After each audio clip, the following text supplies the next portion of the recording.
Today I'm in a parking lot.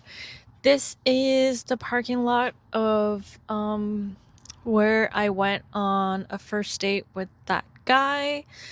I'm doing what is the opposite of aversion therapy, where I go back to some of the places that we've been that holds a lot of memory, just to try to not let it hold that power. Um, at that time I was parked over that way and he was parked one row over that way, but I'm like on the edge, so there's like nobody walking around in the back of my windows. It's a little hard. I haven't got down. I'm not gonna get out of the car. It's not fun being here today right now. But I have been to two other spots because I was like driving around doing stuff. Both two other spots that we went to on our first date. Um, okay, I have a fun video idea. First, my friend said something. This is the nicest thing she said to me about the breakup since the breakup. She said, it's understandable to be sad over it not working out. And then she said something about other people also having a hard time right now, but like that's irrelevant. But that was the nicest thing she said to me since the breakup about this breakup. Um Today, I thought I'd do a fun little video. This is a list of questions that I have compiled. So you see all the stories on the internet and you're like, oh no, that's horrible. I hope that doesn't happen to me. So this list of questions is gathered from everything I've seen on the internet and things I've actually asked a potential partner. We don't want to be someone who gets cheated on. We don't want to become someone who gets hurt from their partners and stuff like that. And the best you can do is try to weed out the bad ones by asking them questions. And you've done your due diligence if you've asked a question and they've answered. Now, if they lied, that's another story. That's not your fault. You couldn't have prevented that. They lied. If they lied, they lied. They chose to do that. So here's a list of my questions and like a little bit of my answers if I find them fun and relevant.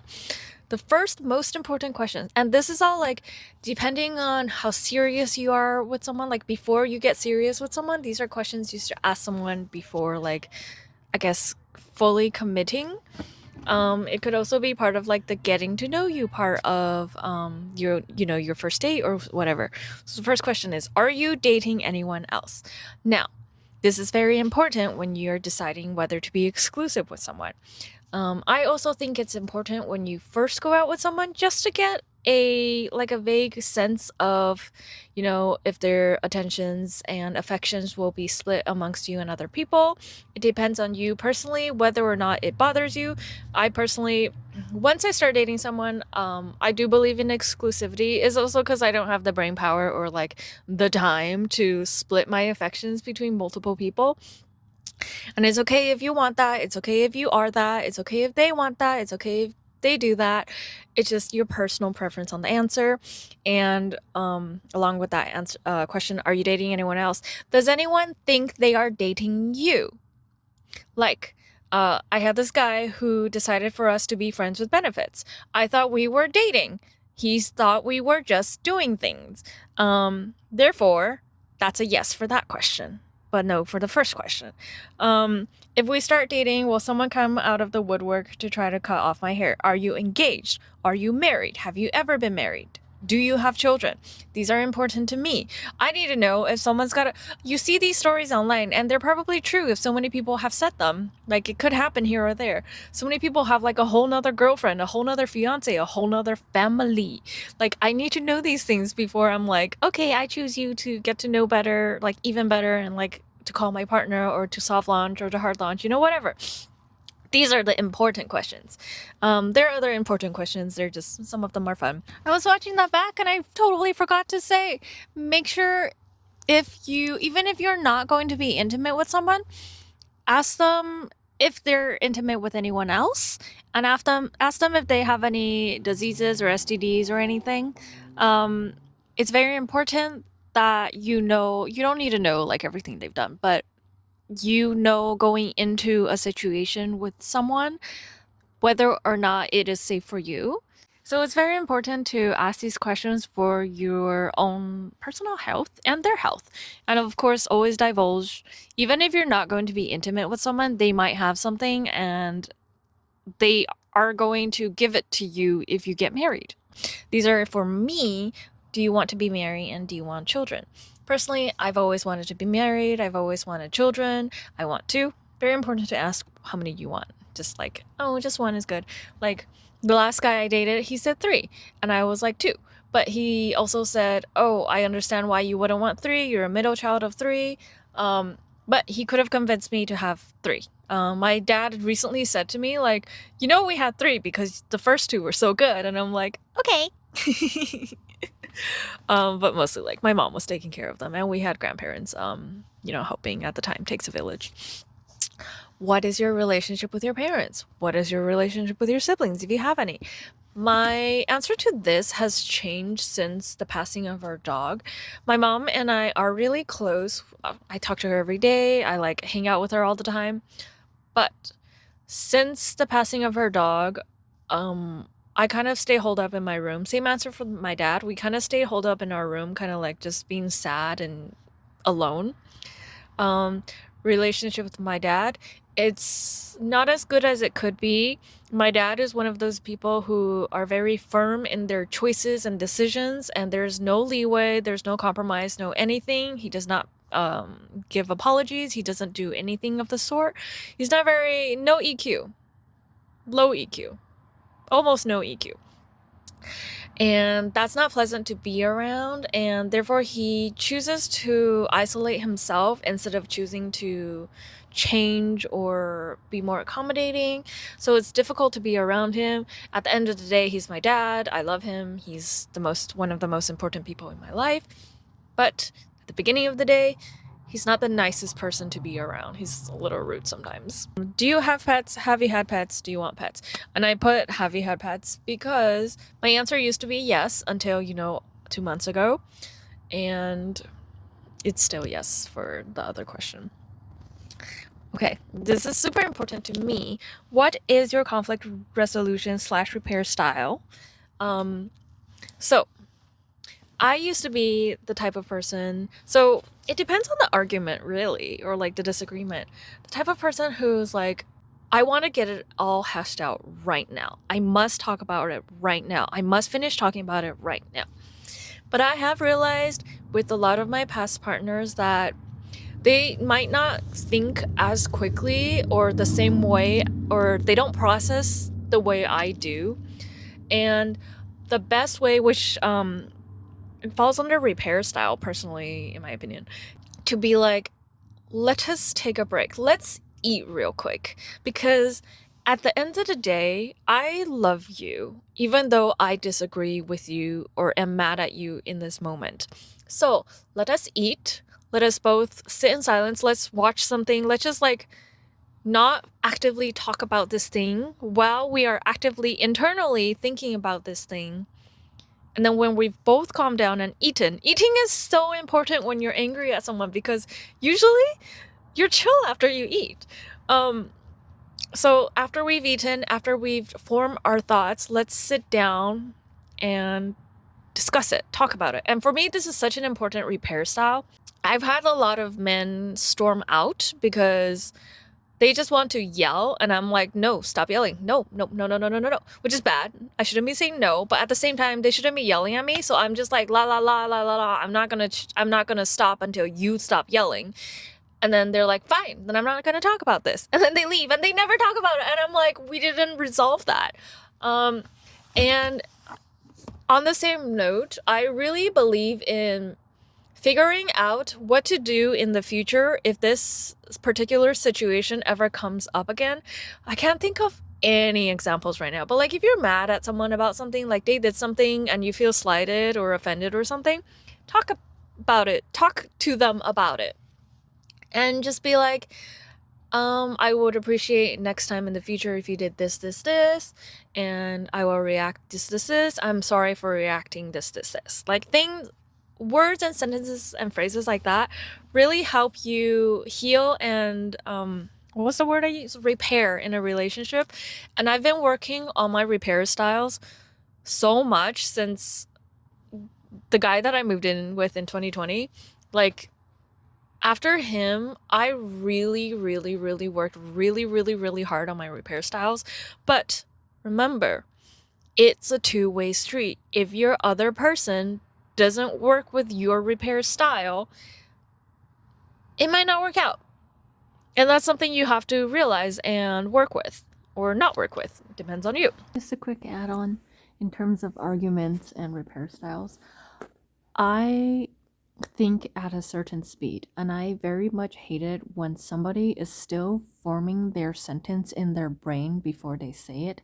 Like, I am forming sentences before I'm saying, like, okay, obviously I'm saying things as I'm thinking them, but people are like, they'll say 3 words and then they'll say the next 3 words and then they'll like say the problem and then they'll be like, this situation, it could probably be solved like this. And I'm like, oh my gosh, I need you to just like form your thoughts and then come talk to me. Please stop making me wait for you to think. Like, I don't like when people waste my time like that. Even if it's a partner, I don't think it's very kind or thoughtful to be like, you're gonna sit here and watch me think. Meanwhile, I'm like, do. I'm already on the fourth topic, baby. Like, catch up. Or, let's circle back. And I'm totally fine with that. I love rehashing things as long as we're both satisfied with the conclusion.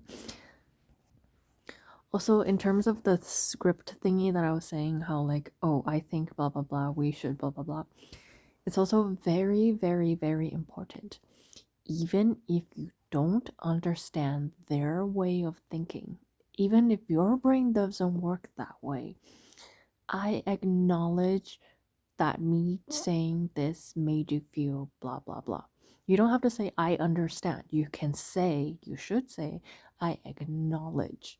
And you can also say I am sorry that my actions upset you. I will work on not doing that. Not I am sorry that you feel that way. No. It's I'm sorry I upset you and I will not do that in the future. There's a difference. I'm sorry you're upset is the bad one. Don't say that. Like, oh, that sucks. No, it's I'm sorry I was the cause of your upsetness, because even if you didn't do it on purpose, somebody might have some preconceived notion, previous trauma, stuff like that. And you could have caused them to feel this way about you. And if you care about your partner and you don't want to repeat certain patterns of their previous people that they're obviously not with for a good reason, you want to move on and do different.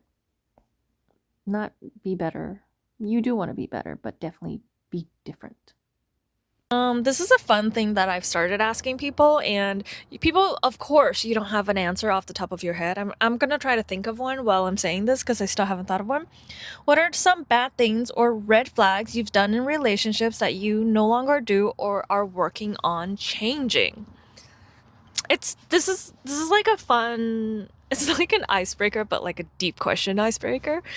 I know that I have a problem with relinquishing control because I feel so out of control in so many other parts of my life.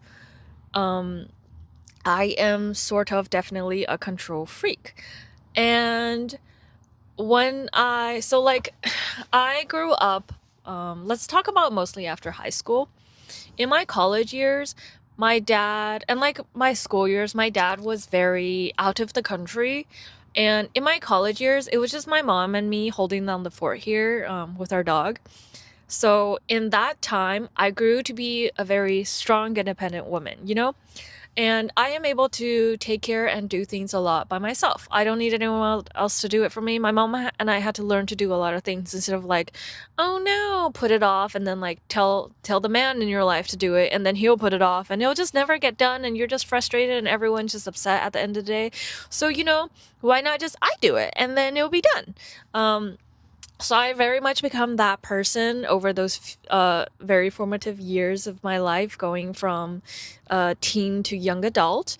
And so in relationships, it's very difficult for me to relinquish control, mostly because the people that I have given control too kind of disappointed or failed me in a way. One of my favorite stories to tell is um, in October 2024, when my boyfriend at the time and I went to Japan. I bought this beautiful Snorlax suitcase to hold all my Pikachus that I bought, right? And it was brand new, and we were going to the airport the next day. We went to the store and we picked it out together, and he told me, yes, this is a carry-on size, you're good to go. And I was like, great, then I won't buy a suitcase cover for it. Just be exposed to the elements. I will be the one putting it on the overhead compartment. Yeah, it will be safe, free from scratches. We get to the airport, and the lady at the check-in desk was like, that's a check-in size. And I fell on the floor crying because my brand new precious Snorlax baby suitcase, because my favorite Pokemon is Snorlax, is going to be thrown in the back with all of the other suitcases, and who knows what he's gonna end up looking at like when I get back. One of my friends, she went on a similar trip 1 month later, and she bought a brand new suitcase that literally got smashed in within 24 hours of her buying it. Like, at least mine wasn't smashed in, and she got a free replacement from the company. But I wasn't gonna be able to do that. I got it from Don Quixote. They weren't gonna do that. There's no contact information. So we purchased it was just 50 yen, which is great. A 50 yen like a bag. They were like, we'll just put your suitcase in this bag, okay? And we get to the arrival airport, and I go to the bathroom to wash my hands in bathroom, and he takes the suitcase off the carousel and he rips the bag and throws it away. And I'm like, what the heck? Why? I still don't have a case for it. We still have to lug it through the city. Why did you just rip it and throw it away? He's like, I couldn't get it to open. I was like, okay, well, you could have waited for me to do it. He's like, I was trying to take charge and do it. So in this situation, already with the first one, with me falling on the floor and crying, that was my response. And I realized after looking back on it is that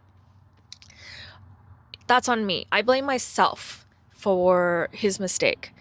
I personally should have gone on the airline's website, look up their dimensions for check-in versus carry-on, written it down, taken a screenshot, and then while we were at the store, used the little rulers that I have laying around, and then been like, okay, this one is a check-in only size. Let me buy a case for it. But instead, he was like, oh, I'm a freaking flyer. You can trust me. You don't even have to look it up. Because he always gets offended if I look things up. So, never gonna trust him again. Which, that shouldn't be like your solution. Never trust this person again. But he never recognized or acknowledged that is a little bit on him for giving me false information. And I totally blame myself for trusting him in the first place. But like, that is one of my things where it's hard for me to give up relinquish control and trust someone else. Like, if I ever like spiral, it's because I trusted someone else's word, and I could have done it myself and done it right. I actually asked this question. Actually, no, he asked me. He asked me how do you react when something bad happens to you? So I gave him two answers for this, and the first answer is bad, and the second answer is good. So in terms of good, okay, I have kind of skated through life being a very fortunate person. Everything works out my way. And if something doesn't work out my way, I'm like, things happen, it's fine.